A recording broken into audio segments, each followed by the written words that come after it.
বন্ধুরা নমস্কার, আমি রান্নাঘর দীপালি। দেখুন আজকে আপনাদেরকে কি দেখাতে চলেছি। এই যে দেখুন, একটা প্রেসার কুকার নিলাম, ওর মধ্যে 1 গ্লাস জল,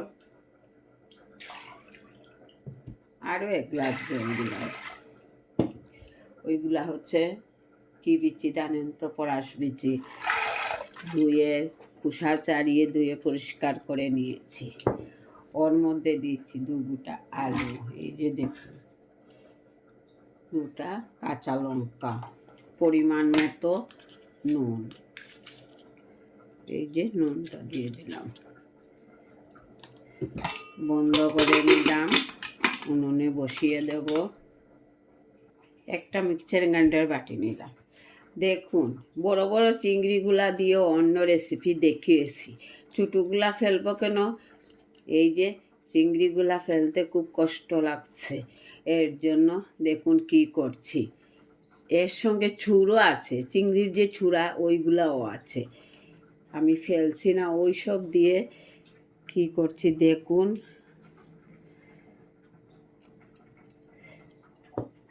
সঙ্গে একটা কাঁচা লঙ্কাও দিচ্ছি। ঢাকনাটা বন্ধ করে নিলাম।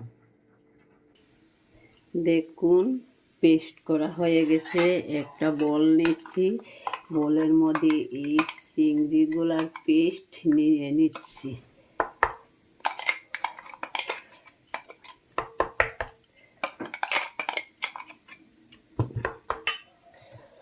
স্বাদ মতো নুন দিচ্ছি,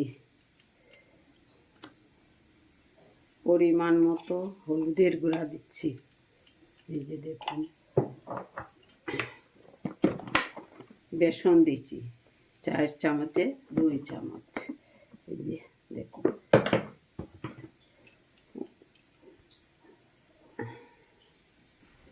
এই যে চিংড়ির আমি যে রেডি করে নিলাম, ওই চিংড়িগুলার এমনিতেও পকোড়ার মতো বানিয়ে খেলে খুবই ভালো লাগে। আগে তো মা মাসিরা দেখতাম সব সময় পকোড়া বানিয়ে নিতেন ডালের সঙ্গে খাবার জন্য। এই দেখুন, হাতের সাহায্যে ভালো করে মিশিয়ে নিলাম। উনুনে একটা কড়াইয়া বসিয়ে রেখেছিলাম, অল্প তেল দিয়ে দিচ্ছি। বড়াটা ভাজবো বলে তেলটা গরম করে নিলাম। এই যে দেখুন, ছোটো ছোটো করে পকোড়া মতো বানিয়ে নেব।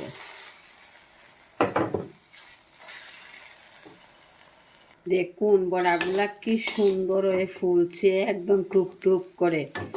এগুলা কিন্তু শুধু শুধু খেতে পারবেন, খুবই টেস্টি। চিংড়ির সব কিছুই ভালো লাগে খেতে। ওইগুলা ভাজা হয়ে গেছে, নামিয়ে নিচ্ছি। অল্প রয়ে গেছে, ওইগুলা ভেজে নেব। এই যে দেখুন, ওইগুলাও ভাজা হয়ে গেছে। এমনিতে যদি আমি চিংড়ির ছুর দিয়ে ফরাস পিচির ডাল রান্না করতাম, বাবারে খাওয়াই যেত না, গালে মুখে জিভে লেগে যেত। ওর জন্য পেস্ট করে নিয়ে এইভাবে করলে এই দেখুন কি সুন্দর বলের মতো ফুলছে। নামিয়ে নিচ্ছি বড়াগুলা। অল্প তেল অ্যাড করব। তেলটা গরম হয়ে গেছে, 2টা শুকনো লঙ্কা দিচ্ছি, 5 ফোড়ন, তেজপাতা। দেখুন এখানে তো ফরাস বিচি আর 2 গোটা আলু বলেছিলাম না, ভাপ দিয়ে রেখেছি, ওইগুলা দিয়ে দেবো। দেখেছেন, দিয়ে দিচ্ছি। কাঁচা লঙ্কা দিচ্ছি, জিরের গুঁড়ো দিচ্ছি, পরিমাণ মতো নুন তো আগেই দিয়ে দিয়েছি, পরিমাণ মতো হলুদের গুঁড়া দিচ্ছি। একবার এবারে বড়াগুলোও দিয়ে দিচ্ছি। ধনে পাতা অল্প কেটে রেখেছি, তাও দিয়ে দিচ্ছি। নামিয়ে নেব এবার। কি সুন্দর হয়েছে দেখুন, চিংড়ি মাছের ছুর দিয়ে ফরাস বিচির ডাল। এই যে দেখুন, খেতে খুবই সুস্বাদু, সেন্টও খুব সুন্দর বেরিয়েছে। দেখুন দেখতে কি ভালো লাগছে না? হয়ে গেছে, নামিয়ে নেব। ওইটাতে আর কোনো কিছু পূরণ করার দরকার নেই, এমনিতেই বহুত টেস্টি। নামিয়ে নেব। দেখুন ফরাস বিচি দিয়ে যে চিংড়ি মাছের ডালটা রান্না করলাম, ফরাস বিচি আর চিংড়ি মাছের ছুটুর দিয়ে যে একটা বড়া করে একটা ডাল রান্না করলাম, খেতে কেমন হলো? ভালোই লাগে খেতে। আপনারাও একদিন বাড়িতে ট্রাই করে দেখবেন। আমি যে দেখালাম খেতে কেমন লাগে। আমার পাশে থাকুন, আমাকে সাহায্য করুন। নমস্কার বন্ধুরা, ভালো থাকুন।